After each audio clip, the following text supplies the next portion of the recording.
Hey plant lovers, welcome to today's video. In today's video I'm just going to be talking about my favourite plants from this month, which is August, and yeah, just a real chilled out video. It's a nice little break from all the pest treatments I've been having to do this week and pest prevention, as well as treating the plants that have pests. I've also been washing the other plants too, just to make sure and to really try and prevent pests. But enough about that, let's get into today's favourites. First up is this adorable little baby anthurium, and even though this little guy has not put out any new leaves yet since I got it, it seems really happy. I guess he's just settling in, but yeah, I've put this one in this weird little people face pot, and it kind of just brings me joy to see it sitting there and hopefully not having pests. Just doing a little check there. But yeah, this one seems just as easy to care for as my Anthurium clarinovium. I've said before I don't actually know what kind of Anthurium this is, but I do know that I love it, and yeah, it's super cute.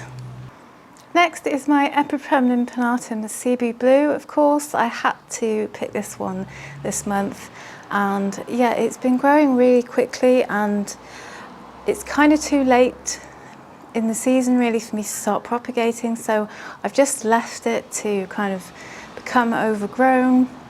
But I really do love this plant. I'm just going to see how it goes and probably propagate it next year, but I'm definitely really enjoying this plant.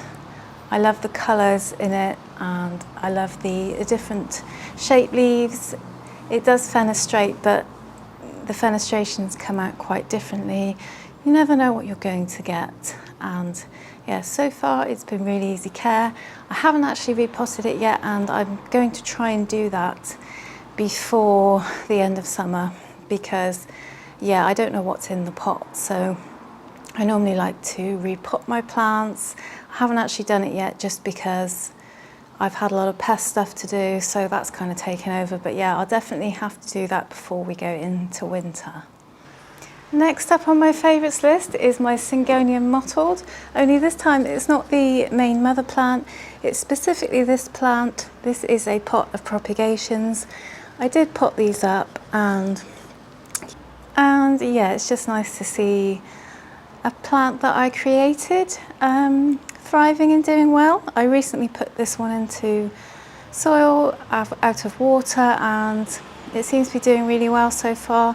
I did consider whether to give it a pole, but I think I'm just going to leave it for a little bit and see how it goes, and then I may add a pole at some point. But I don't know, I may just keep this as a pot to kind of keep taking cuttings and putting them back in for a more kind of bushier look. Not sure yet, but I'm quite pleased with how they've turned out, and this plant rooted really, really easily too, so I was really happy about that.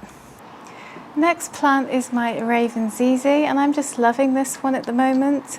The green new growth still hasn't gone black, and I'm just really enjoying watching it kind of slowly change. It's really interesting.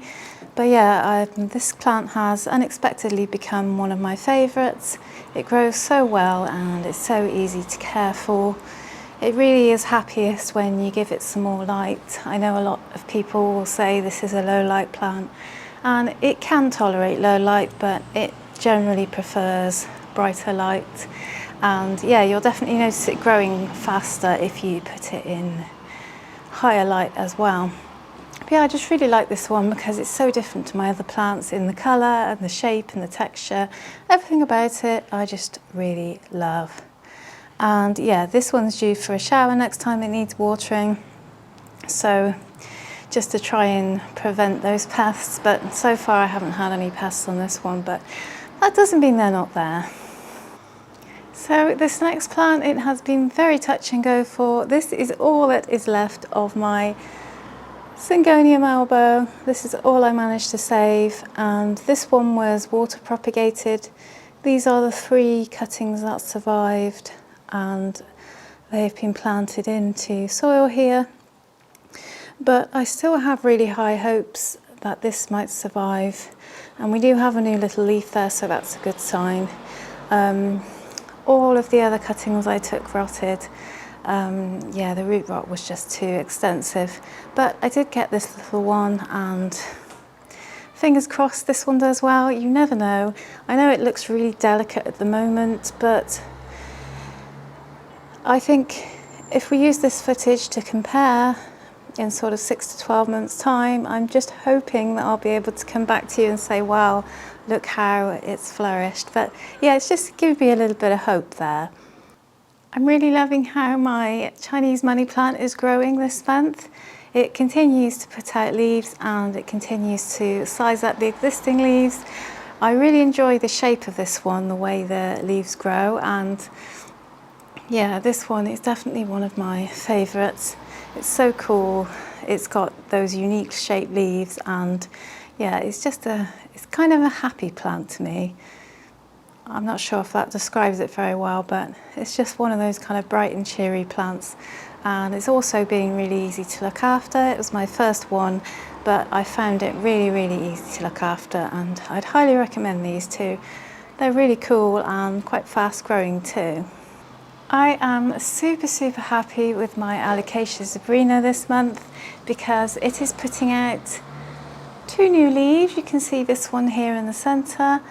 It's a brand new leaf, and there's another one coming out just underneath, and I just love it when this plant gets new leaves. I'm hoping they will be bigger than the existing ones, or at least the same size. We'll see what happens, but I'm really pleased that I seem to be able to be keeping the leaves on this plant. It doesn't seem to be losing a leaf every time it puts out a leaf, and that's just a real triumph for me, so I'm really happy about that. I'm looking forward to seeing how that new leaf looks as it emerges. The other one has a little bit of catching up to do, but yeah, really loving this Alocasia. And staying on the topic of Alocasias, I was cleaning my Alocasia dragon scale today, and as I was cleaning the leaves, I was just thinking how much I love this plant. It's done really well for me. It's not perfect, there are some little dry edges here and there, but so far this plant's been really well behaved, and yeah, I haven't really had any issues with it. No pests as yet. I did wash this one down today just to kind of prevent any pest issues. I do try to stay on top of that, but you know, sometimes life gets in the way, doesn't it? So yeah, but I just adore this plant. It's super cool, and of all the Alocasias there are in the world that you could collect, I'm really happy with the ones that I have. This one and my Alocasia Sabrina, and I also have the Alocasia Polly too, which is kind of cool. And yeah, I feel like I'm really happy with the Alocasias that I've chosen to have in my houseplant collection. So what did you think of today's favourites? I'd be really interested to know. And what are your favourites from this month? If you did enjoy the video, give it a thumbs up and hit that subscribe button too if you haven't already. And until next time guys, as always, look after your plants and look after yourself.